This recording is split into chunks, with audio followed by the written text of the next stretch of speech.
Hello बच्चों, आज का हमारा टॉपिक है मस्कुलर टिश्यू या पेशीय ऊतक। मसल्स नाम तो आपको पता ही है। बहुत सारे लोग जो जिम जाते हैं उनको अक्सर कहते हुए सुना होगा कि मुझे अपनी मसल्स बनानी है, मुझे अपनी मसल्स स्ट्रॉन्ग करनी है। आज हमने मस्कुलर टिश्यू के बारे में पढ़ना है। मस्कुलर टिश्यू या पेशीय ऊतक का कार्य होता है शरीर में गति प्रदान करना। It brings movement in the body में हम जहां भी कहीं आप मूवमेंट देखते हैं, suppose if I am talking this time, तो जो मेरा मुंह हिल रहा है या टंग हिल रही है या हाथ हिल रहे हैं, आईज हिल रही हैं, ये सब चीजें मस्कुलर टिश्यू की हेल्प से ही संभव हैं। उसी की हेल्प से ही पॉसिबल है कि हम बॉडी में कहीं भी मूवमेंट ला पाते हैं। लेकिन ये जो हमारे एक्सटर्नल बॉडी ऑर्गन्स हैं, ये तो हमें मूव करते हुए नजर आते हैं, बट जो हमारे इंटरनल बॉडी पार्ट्स हैं, जैसे लंग्स हैं, हार्ट है, तो क्या यहाँ पर मूवमेंट नहीं हो रहा होगा? इंटेस्टाइन है, स्टमक है, यहाँ भी मूवमेंट होते हैं और वो भी पॉसिबल होता है उनका मूवमेंट मस्कुलर टिश्यू की वजह से, क्योंकि मसल्स जो हैं वो कॉन्ट्रैक्ट और रिलैक्स करती हैं। That's why they are able to bring movement in the body. और इनमें इन मस्कुलर टिश्यूज की जो सेल्स होते हैं, they are called muscle fibres या रेशे और तंतु। इनमें सिकुड़ने वाला प्रोटीन या कॉन्ट्रैक्टाइल प्रोटीन, इसका नाम ही यही है, कॉन्ट्रैक्टाइल प्रोटीन या सिकुड़ने वाला प्रोटीन, इसी की हेल्प से ही मसल्स कॉन्ट्रैक्ट या रिलैक्स करती हैं। संकुचन और प्रसार, कॉन्ट्रैक्शन मीन्स संकुचन और एक्सपेंशन, रिलैक्स मीन्स प्रसार।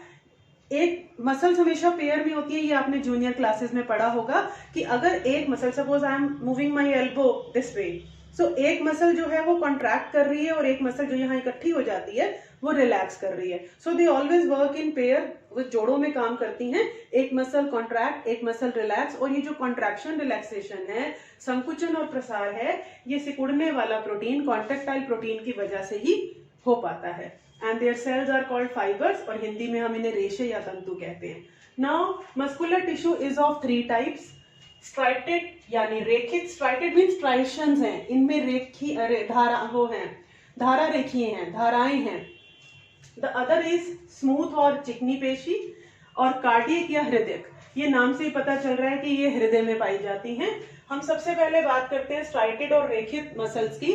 इनका जो ये डायग्राम है, this is very very important from the point of view of exam. ये जरूर आता है तीनों टाइप के मसल्स, क्वेश्चन सीधा भी आ सकता है, draw the diagram of 3 types of muscle, differentiate between these 3 types, या किसी भी एक के आपसे फीचर पूछे जा सकते हैं।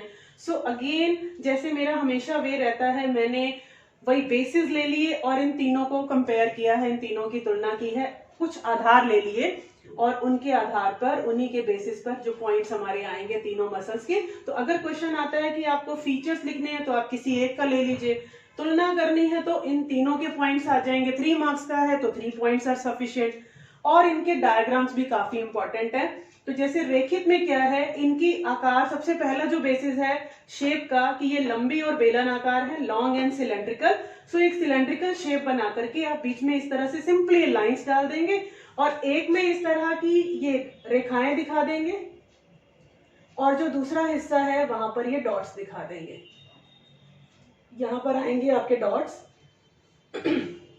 ये डॉट्स आएंगे और ये रेखाएं आएंगी। And they have multi nucleated, बहुकेंद्रक। इनमें न्यूक्लियस, आपको पता है हर कोशिका में, हर सेल में न्यूक्लियस होता है, केंद्रक होता है। इनमें एक से ज्यादा केंद्रक होते हैं, जिन्हें आप इस तरह से कहीं कहीं पर 3-4 दिखा देंगे, और बाकी वही ऑल्टरनेट पे धारियां दिखा देंगे और फिर ऑल्टरनेट पे डॉट्स दिखा देंगे। सो ये धारियां जो होती हैं, रेखाएं होती हैं, स्ट्राइशंस होते हैं, इसी की वजह से इन्हें स्ट्राइटेड मसल्स या रेखित पेशियां कहते हैं। थर्ड पॉइंट इज शाखाएं, ब्रांचेस नहीं, इनमें ब्रांचेस, यहां एक पॉइंट रॉन्ग हो गया, इनमें शाखाएं नहीं होती हैं और इनमें होती हैं, हृदय में होती हैं। यहां शाखाएं नहीं हैं, स्ट्राइटेड मसल्स में शाखाएं नहीं हैं और हृदय में हैं। जैसा कि आप इसके डायग्राम में भी देख रहे हो कि ये कोशिकाएं हैं और एक कोशिका से दूसरी की तरफ शाखा जा रही है, ब्रांच जा रही है। ये इनमें शाखाएं होती हैं हृदय या कार्डियक मसल्स में। स्ट्राइटेड और रेखित पेशियों में शाखाएं नहीं होती। एंड वॉलेंट्री या ऐच्छिक का मतलब होता है कि ये हमारी इच्छा अनुसार कार्य करती हैं। They work according to our will, they are under our control. अगर मैं चाहूं तो अपने हाथ ना हिलाऊं, ये मेरी मर्जी है, मेरी इच्छा के अनुसार करेगी ये वाली मसल काम। लेकिन जो हृदय की पेशियां हैं वे हमारी मर्जी से काम नहीं करती, दे आर इनवॉलेंट्री, वो अनैच्छिक हैं। जैसे हमारी श्वसन नली, अमाशय, विंड पाइप, ब्रोंकाई और स्टमक में पाई जाने वाली जो पेशियां हैं वो भी इनवॉलेंट्री हैं, means they don't work according to our will, they are not under our control, उनका मूवमेंट हमारे कंट्रोल में नहीं है। अब श्वास नली है, सांस रोकना है तो आप फ्यू सेकेंड्स के लिए या अगर बढ़ाएं इस प्रैक्टिस को तो कुछ मिनटों के लिए कर सकते हैं, but after that we can not control our breathing muscles. तो हम इन मसल्स हमारे कंट्रोल में नहीं होती हैं, that's why they are involuntary. और जो हार्ट वाली मसल्स हैं, हृदय के कार्डियक मसल्स हैं, वो भी इनवॉलेंट्री हैं, they don't work according to our will. और हृदय पेशियां, कार्डियक मसल्स की तो एक और खासियत है कि दे विदाउट गेटिंग टायर्ड, बिना थके पूरी जिंदगी जो है ये अपना काम करती रहती हैं। They work throughout the life without getting tired. And last जो बेसिस है वो लोकेशन का है। ये जो रेखित या स्ट्राइटेड मसल्स हैं ये अस्थियों से जुड़ी हैं, हमारी हड्डियों से जुड़ी हैं। They are attached with the bones. That's why they are also called कंकाल पेशी, क्योंकि ये कंकाल यानी स्केलेटन से जुड़ी हैं, कंकाल पेशी, और इंग्लिश में हम इसे बोल देंगे skeletal muscles, skeletal muscles.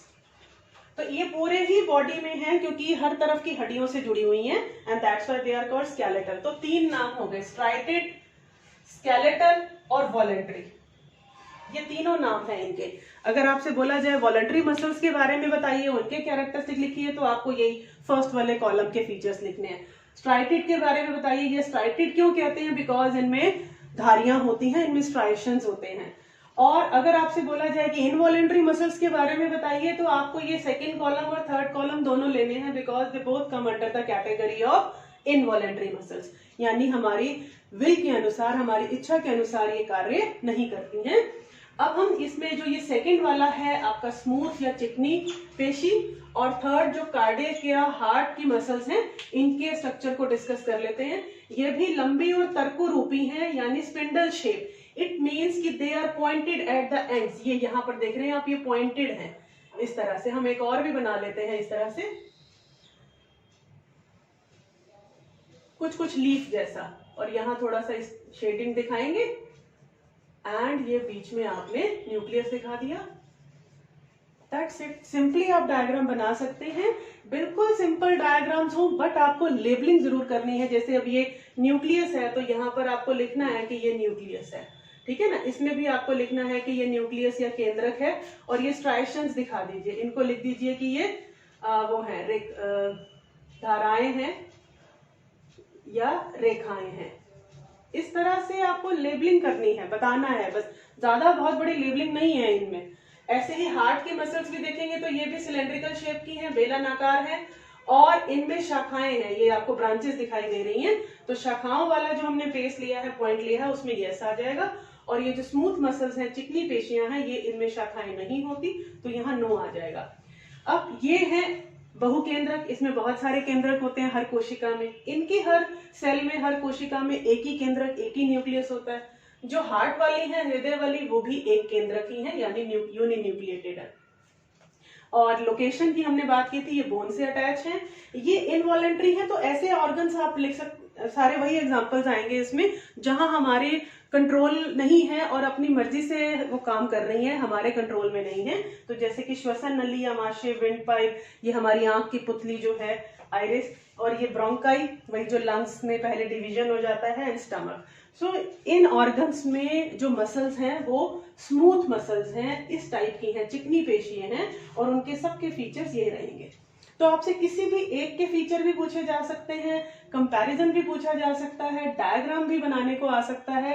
Diagram usually आता है, यू कैन से कि 99% चांसेस है कि डायग्राम पूछ लिया जाता है, और साथ में एक दो पॉइंट्स भी आपको डिफरेंस या उनकी तुलना करने के लिए आ सकते हैं। सो आई थिंक अब ये आपका सारा टॉपिक क्लियर है। और ये जो टॉपिक था, ये आज की वर्कशीट, आपकी वर्कशीट 51 से रिलेटेड है। उसमें यही सारी इन्हीं पेशियों के बारे में, इन्हीं मसल्स के बारे में बात की गई है। And I will share the link of this worksheet and more over this, इसका स्क्रीनशॉट मैं आप लोगों के साथ इसका लिंक शेयर कर दूंगी, सो दैट कि आप इन्हें अपनी कॉपी में नोट डाउन कर लें और आपके नोट्स की तरह ये काम करेंगे और ये बहुत इजीली आप इसे रिवाइज कर पाएंगे इस टॉपिक को। और एक ही देख लीजिए कि एक ही पेज में, अब मेरा ये व्हाइट बोर्ड है तो आपकी कॉपी का एक पेज हो गया, तो आपका एक पूरा बड़ा टॉपिक है ये जो आपका इतना कंसाइज होकर के 1 पेज में सिमट गया है।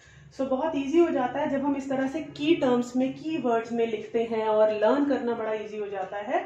I think you will be agreeing with this statement कि जब हम की वर्ड्स में लिखते हैं तो बहुत इजी हो जाता है लर्न भी करना, रिवाइज भी करना और मेमोराइज बहुत टाइम तक के लिए हमें लर्न रहता है। सो ठीक है, अब नेक्स्ट वाले जो वर्कशीट या वीडियो में हम नेक्स्ट टाइप की जो हमारे टिश्यूज हैं उसके बारे में बात करेंगे। So till then keep learning, good bye.